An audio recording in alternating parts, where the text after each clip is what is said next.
వాడుకున్నందుకు లైట్లు వాడుకున్నందుకు ప్రభుత్వానికి ఏమన్నా ఫీజు కట్టించారో కూడా ముఖ్యమంత్రి గారు తెలియజేయవలసిందిగా ఈ సందర్భంగా నేను కోరుతా ఉన్నాను.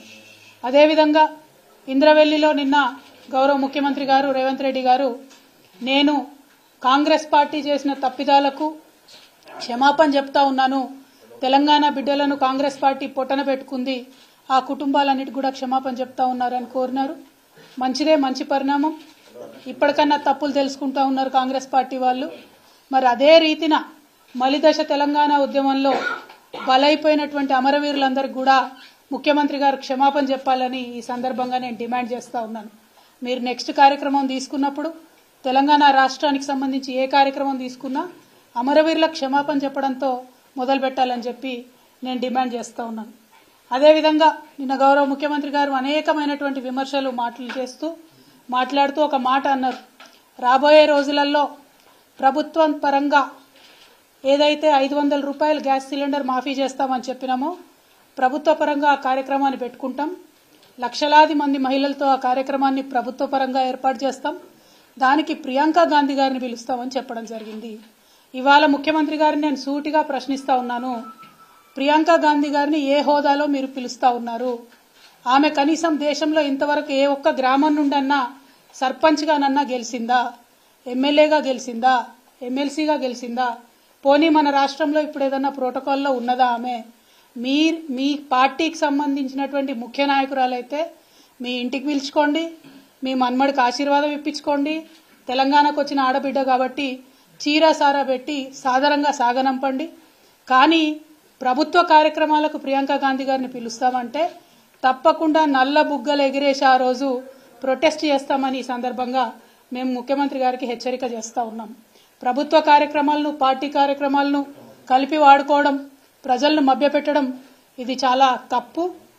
ఆ విధంగా చేసినట్టయితే తెలంగాణ ప్రజాధనాన్ని మీ పార్టీ ప్రయోజనాల కోసం దుర్వినియోగం చేసినట్టయితే, ప్రియాంక గాంధీ గారిని ఆ కార్యక్రమానికి పిలిచినట్టయితే తప్పకుండా మేము ప్రొటెస్ట్ తెలియజేస్తామని ఈ సందర్భంగా తెలియజేస్తా ఉన్నాం.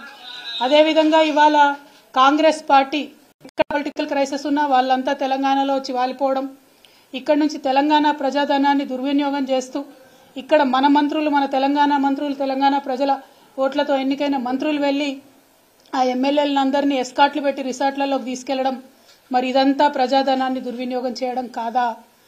ఒక మాట ఈ ముఖ్యమంత్రి గారు ఎన్నికల సందర్భంలో అనేక సందర్భాల్లో విమర్శలు చేస్తూ అనేక మాటలు అనడం జరిగింది. మేము అడ్వర్టైజ్మెంట్లు వేసుకోము బీఆర్ఎస్ వాళ్ళలాగా అన్నారు. ఇవాళ ఎన్ని అడ్వర్టైజ్మెంట్లు వేస్తున్నారండి? నిన్న ఇంద్రవల్లి సభకు ఎన్ని అడ్వర్టైజ్మెంట్లు వేసినారు మీరు? వాటి ఖర్చు ఎంతో ఒకసారి తెలంగాణ ప్రజలకు తెలియజేయాల్సిందిగా కోరుతా ఉన్నాం. గౌరవ ముఖ్యమంత్రి గారు వారానికి 2 సార్లు ఢిల్లీకి పోతారు. పోయినప్పుడల్లా చార్టెడ్ విమానాలలో ప్రైవేట్ ఫ్లైట్స్లలో పోతురని తెలిసింది.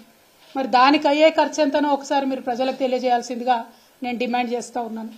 అదేవిధంగా మీరు వచ్చిన 60 రోజులు దాదాపు అవుతున్నది. ఈ 60 రోజులలో మీరు చేసింది ఏముందండి?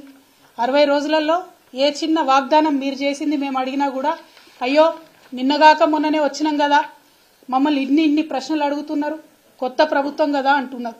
ఓకే, డెవలప్మెంట్ మీద మా బాస్ చెప్పారు, కేసీఆర్ గారు చెప్పారు కాబట్టి 100 రోజులు మిమ్మల్ని అడగం.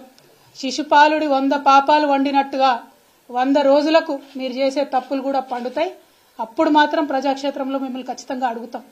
కానీ ఈ 60 రోజులలోనే మీ యొక్క పొలిటికల్ వైఖరి ఏంటి, రాజకీయ పరంగా మీరు తీసుకుంటున్నటువంటి నిర్ణయాలు ఎట్లున్నాయి, తెలంగాణ ప్రజలకు ఎప్పటికప్పుడు చెప్పాల్సినటువంటి బాధ్యత ప్రతిపక్షంగా మా మీద ఉంది. కాబట్టి ఖచ్చితంగా కొన్ని అంశాలను ఇవాళ ప్రజల ముందు చెప్పదలుచుకున్నాం. మిమ్మల్ని తెలంగాణ ప్రజలందరూ ముద్దుగా యూటర్న్ ముఖ్యమంత్రి అని పిలుచుకుంటున్నట్టుగా తెలుస్తా ఉన్నది. ఎందుకంటే మీరు చెప్పిన ఏ ఒక్క మాట కూడా పాటించలేదు. ప్రజా దర్బార్ పెడతామంటిరి, రోజు ప్రజల్ని కలుస్తా అంటిరి, కేసీఆర్ గడిలలో ఉన్నాడు కలుస్తలేడు, మేము కలుస్తామంటిరి. ఒక్క రోజు కరెక్ట్గా